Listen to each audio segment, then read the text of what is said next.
Davis. Good evening. How are you? I'm doing fantastic, and you? Excellent. So my name is Kevin Davis. I'm a product manager here at Mindvalley.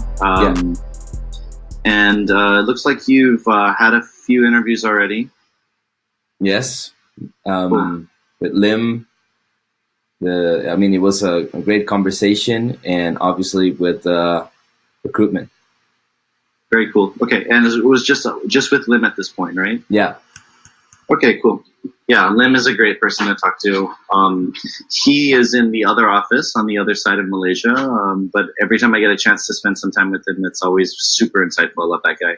It's very fun. He loves what he's doing. It's really a great energy. Yeah, definitely. And I think I would say the same about a lot of people in Mindvalley. It's definitely, when it's a culture fit, it's good for everybody. I know. Carlos, can you tell me just a little bit about your background? I'm looking at your resume, but I am not familiar with your products yet. So maybe just give me like a brief history. Yeah, man, sure thing. So in terms of college, so I did a little bit of computer science. I didn't finish because, long story short, so my family separated, so I needed to help my mom. So I started working when I was 19. And the first time I worked was for an early stage tech startup. I met these two guys on a networking event, and they were really cool. They saw a hustler, someone that has a lot of drive in me. So they gave me a chance. So that was how I started learning about startups and all these kind of things. After that, this product didn't work out. So pretty much we all left, and I applied for my first ever serious job as a project manager at this company building products for Toyota, let's say. So I was doing project management for them. With Toyota, we built their first ever website to help them allow customers go into the website and select accessories for cars, get a quote, things like that. So that was fun for me, because coming from where I come from to then having a company paying for my Uber rides to Toyota's offices, it was great. Also, I loved the Toyota's team, so that was good. Then I applied to Gigster, which is a tech startup in Silicon Valley. We built MVPs, started building MVPs 3 years ago. Now we're doing more like enterprise things. But yeah, man, this is the product management actual work that I have. So we, as product managers, I'm sure you understand, we jump on a call with stakeholders, define the scope, manage design, and then I have to source for developers based on the gigs, the network, and then just do the project management kind of thing where, we follow Scrum and we deliver based on sprints, make sure everybody's doing well. And yeah, I mean, so far I've done things for Panasonic, their headquarters in Japan. Very challenging and amazing project where they're doing the Internet of Things, they're building smart houses. So that was a great experience for me. And now been doing freelancing for Gigster for about 3 years. And I said this to Lim also.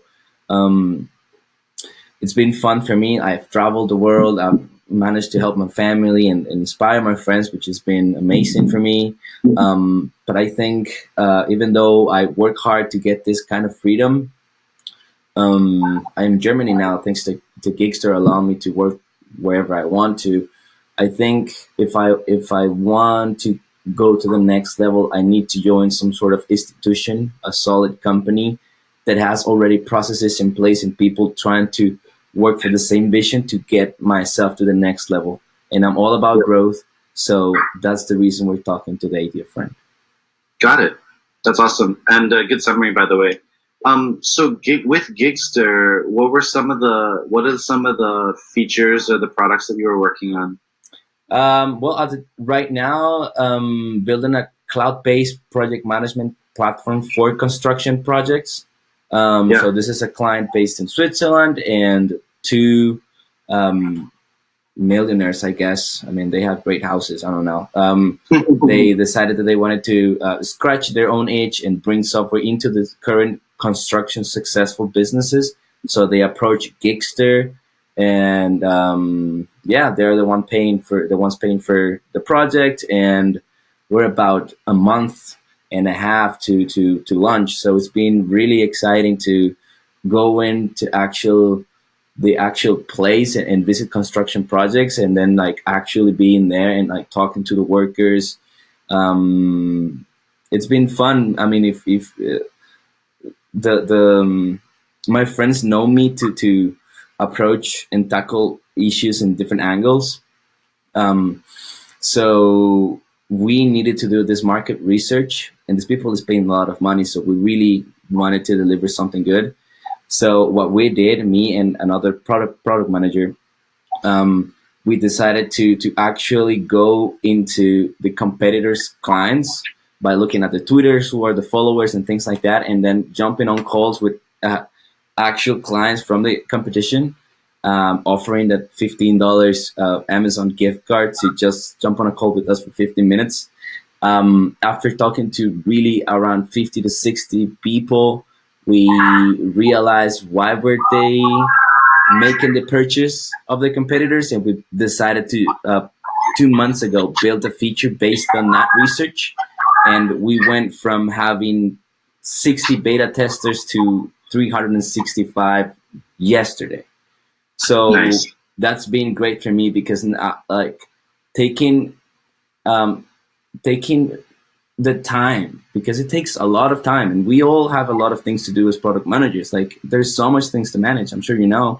But us, we decided to go above and beyond and actually talking to these people, and I think it brought a lot of value to the product, and I am very happy to say that I'm proud that we did that, because it's working.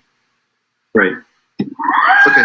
And I'm gonna imagine then, like, just how you've been working with Gigster is like, you're probably working maybe one or two different projects at the same time, and you're just when the project's over, it's shipped, you're done, you move on to something else. That's exactly how it works. Yeah. Okay. And you're doing the digital nomad thing right now, or are you still in Costa Rica? Currently in Germany right now, Germany. Nice. Very cool. Okay. I got it. So, and just looking at everything, I think I'm pretty clear on a lot of these things. I think some of the things, I definitely want to make sure that I'm going to allocate maybe about 10 minutes at the end of this to make sure that I answer any questions you have. Mm-hmm. And I do know that at some point you're going to need to speak to Alsu, who's our head of product. Yeah. I'll designate some time to kind of talk about that and make sure I have any kind of answers or answer any questions that you have. Oh, yes, man. Please. For now, let's just kind of get into product a little bit more. Maybe tell me a little bit about like some of the more challenging things that you've experienced, considering the fact that you have a lot of different clients with a lot of different needs. You don't have the kind of continuity that a lot of other product managers have, in that, you know, you might be on a product for 2 years, right? Exactly. So maybe tell me a little bit of some of the challenges you experience currently with your current role, and give me an understanding of what you're up against, or what kind of work that you typically like experience and encounter. 100%. Yeah. Well, in terms of important or really kind of tipping points in my career as product manager, Panasonic with Gigster. So at Gigster, it's all this bunch of geeks from the Valley, or I mean, people from Canada, whatever, mostly from the US, with all this, I want to be the next Apple spirit, like they want to change this status quo. That is this kind of mindset. So, so for Panasonic, we had two product managers, and we need to assemble a team based on necessities, right? So I was the one bringing the people in, and I brought the most creative people because I thought that's what we needed based on the first conversation with the client, because they wanted to bring technology into houses. So it's like, okay, they really want to change the world. So let me bring the most kind of hippie, if you will, people I know, and let's get it done. So I source people based on that criteria. And then a month and a half in, I realized that this old Japanese people will with a bunch of protocols and like um, egocentric kind of ways to deal with business.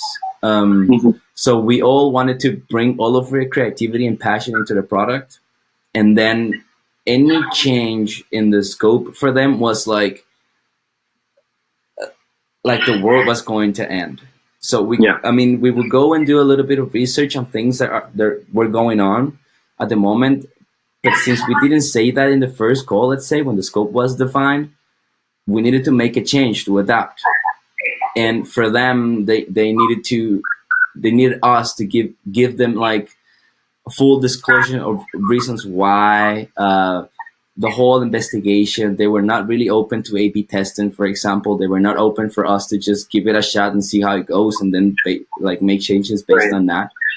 They wanted to go Yeah, by the farmer the agile, basically. exactly, not at all. They wanted us to build what was written in the scope document that they signed.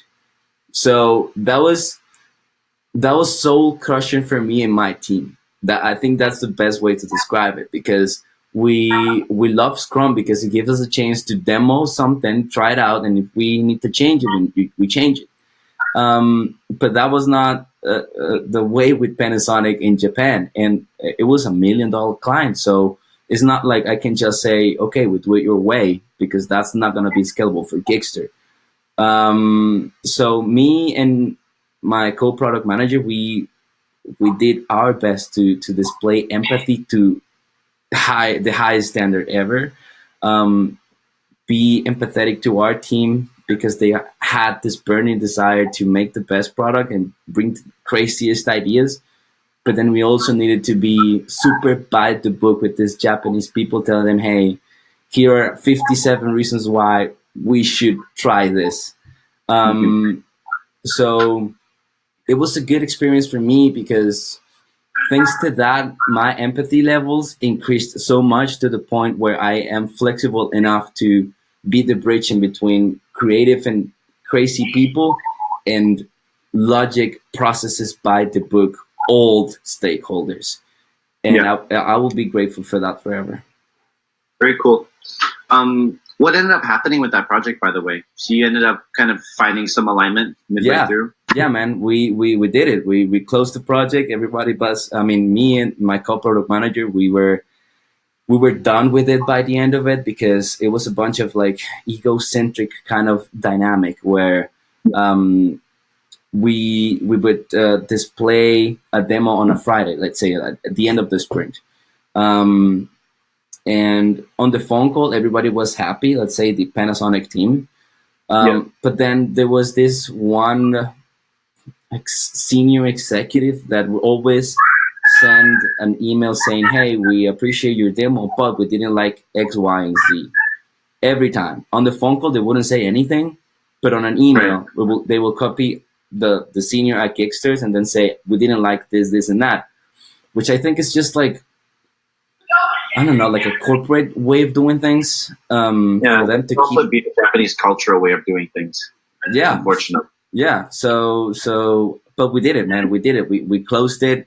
We delivered it, and that was like 8 months ago, and the project it's going. They're now on a maintenance contract, but I don't do maintenance, Yeah. so that's being handled by another team. So, with what you've experienced with this particular client, like, are there any learnings or any takeaways? Like, how would you do a better job next time around? 100%, yeah. Hell of screening processes before taking clients for sure. Like Yeah. when I jump on calls with Which that's clients. not somebody else's job. That's your job if you're taking it as the PM of Yeah. this. Yes.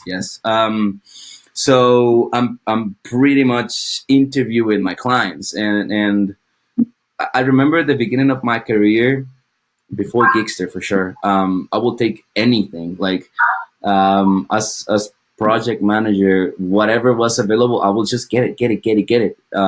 I did video games, like 2D video games, because it was what was available for me. But now I have some experience and I know how to handle enterprise. So I jump on a call and I pretty much screen the shit out of them. Sorry to say that, but it's just the truth. And that's one takeaway. Trying to align vision and missions to what I represent as a human being and as a product manager, because that's just the best way to make sure everything works out well. And on the contract, being specific enough to say that a scope is something that's almost always evolving based on time and technologies, and we're always going to need a buffer to make changes on the way. To be flexible. Yes. Okay. Yeah, I mean, if I could say a little something about what I've learned that might fall in line with your story is, so we have a lot of different tech and development teams in our tech department. And they've been given the license to work in ways and with methodologies that make sense to the components that they're working on. Sometimes we reshuffle teams, and with that reshuffle, it's like a couple of new people that you typically wouldn't have worked with are not part of this team. And I think continuously for me is almost like setting up as a PM that's running the roadmap. It's very important to set the rules of engagement. How are we going to work together? Yeah. Right. Because I think a lot of the times we assume, and I think the kind of learning for you as well is that, Mindvalley, I think where are we at? 55 different nationalities in this company, 200 people. 80% of our workforce in Malaysia is not non-Malaysian. And, I find myself sometimes in meetings where, lead developer is Indian, CMO is Italian. We've got people from Egypt. We got people from, Russia and all kinds of different countries. And it's just like, hey, I'm not even I'm having trouble understanding everybody right now. It's like, people come with all kinds of cultural expectations and stuff like that. And we try to set our own culture internally for how we get things done. But, some of the values that we believe in here is like transparency and candor, for example. Like, we're not the kind of company where I'm going to tell it to your face if I think that you're screwing up, right? And I expect the same back from anybody. But yeah, I mean, just a kind of a learning, but something to consider as well is that we have people from all kinds of different countries. For sure that this might, come across your desk one day, and there's for sure a learning curve when it comes to dealing with different people from different backgrounds and also from different, they're different kinds of stakeholders. They do very different things. There are roles in Mindvalley that I don't think translate to, or they don't make sense in a lot of other companies. But they're specialists that really, really know their stuff, and they come with a unique perspective that you wouldn't typically get if you were working with, some of these bigger corporations. But something to think about for sure. I get it. Could you just maybe describe any like one of these roles to just get a better sense of? Yeah. So we have tribe facilitators. Tribe facilitators are people who they're basically community managers. Except at the end of the day, like, part of our product is content delivery, and it's the quality of the content itself. We want to be the kind of company that is able to make an impact on people's development over time. So it's very crucial for us that not only is the content good, but people are understanding and getting the content, right? And so it's not just so in a lot of places where community managers are people who are moderating threads or people who are trying to like troubleshoot technical related issues, maybe with the product. You have these people who are really going deep into they know the content inside and out. They know what people might typically experience, or how they might reject certain ideas, or maybe it conflicts with their religion, things like that, right? And these are people who are like, okay, I am highly empathetic about this stuff, and I've dealt with other customers that have experienced something similar. And so these are some of the data points, more qualitative, but data points nonetheless that we need to consider. Yeah. 100%. Right? Stuff like that. Very good. Very good. Yeah. Okay, so yeah, I want to make sure we have time, but I guess we're rolling into Q&A, so I'll let you just do it, man. Do a sweet. Yeah, man. First of all, are you American? Yes. And Well, I'm like half. half American. Yes. Okay, sweet. So first things first, what are you doing in Malaysia, and why is Mind That's my Valley? other half. My other half is Malaysian. Got it. So I spent half my life here in Malaysia, and then my career mostly I was in the Bay Area. I was at companies like Fitbit, for example. Yeah. So I was living in San Francisco, and I came back about a year and a half ago. Spent some time, kind of similar to you. I'm spending time with my parents right now. Mm. And if not for Mindvalley, I wouldn't be here, honestly. But I wanted to spend time with my family. I wanted to kind of find a place to. I can always go back to the U.S. I don't have to be there, but um, I needed some room to grow in a quiet place that I felt familiar in, and I wanted to work for a company that I really, really like gravitated towards. So yeah, so it was a good fit for me for sure. That's the feeling that I'm getting. I was like, he's totally from something like I'm feeling like I'm talking to a friend. Yeah, Um, man. so that's great. So now, biggest challenge you're going on right now, as a PM, because I'm not sure how many PMs do you have, and like Yeah. what different, like, so like, what's the biggest challenge you have right now? Right. I would say that it's because of how our architecture is structured. We are on a lot of older legacy systems at the moment. Sure. Um, we've inherited a lot of, I don't want to say bad decisions, but decisions that made sense 4 or 5 years ago that no longer make sense. Because the one thing that you need to know about Mindvalley is that we're very dynamic. We build very quickly, and there was always a premium and a value based on building quick.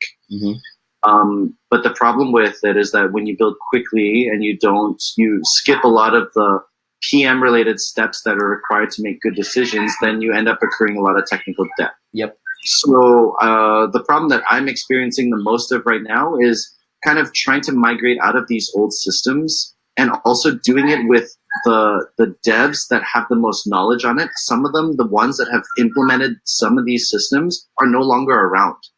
There's like missing knowledge, and there's holes in the back end of our architecture that we're looking to fix. And we're actually, luckily enough, we've earned ourselves about 2 quarters to get a lot of those fixes in to clean up our architecture. And it's we're in the middle of it, so I can't really speak to how well it's going, but it's needed. It's really, really important. And then that also coincides with data.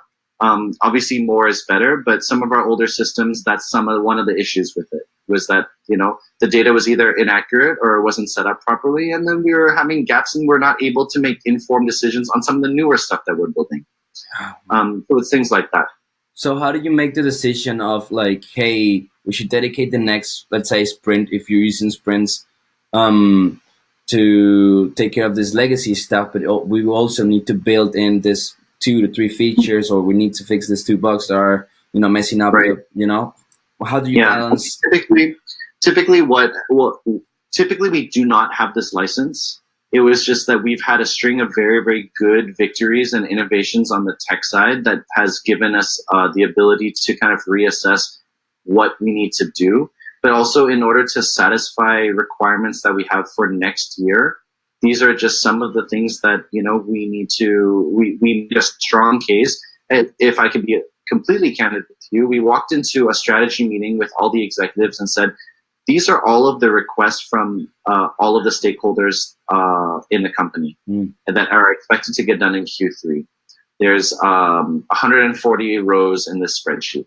Each row is a ticket. Those tickets are not tiny, 1 sprint long stories. Yeah. They're all ridiculous, right? So something's got to give here. And once we combed down and broke it down into actual stories that were meaningful to the business, we basically then said, look, we can deliver these things. It's not going to be in Q3. We can make it in Q4. But the first thing, in order to do these, we have dependencies, and those things we get from them. Yeah.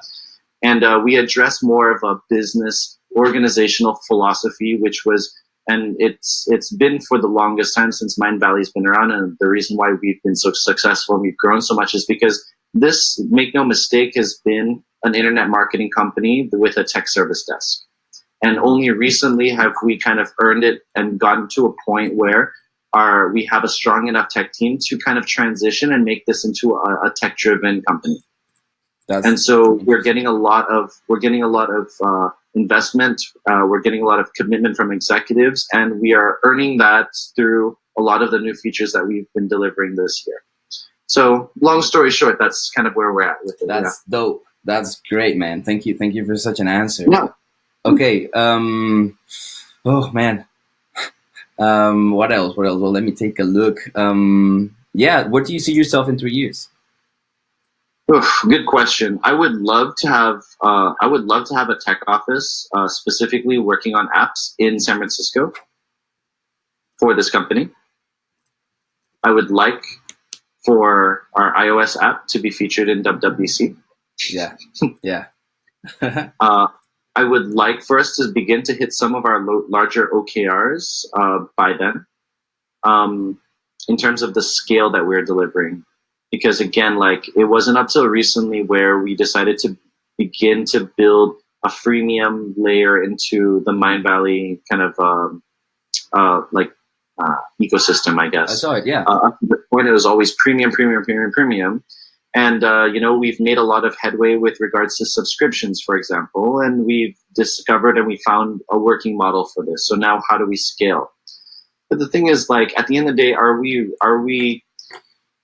a content delivery network, or are we a learning platform, right? And does that then facilitate that we are just going to make content available for people to consume, or are we going to wrap technology around that content to make it something where people can begin to experience transformation and personal growth? And then how do we use data to actually confirm that that's happening, right? And those are some of the larger items that we're trying to tackle within these next few years. Beautiful. That's great. Yeah. So the 3 most important metrics for a successful product manager, if I were to join, let's say. Yeah, I would say at the moment, right now, for me, I've been trying to push and make the transition from us having and discussing MAUs to DAUs.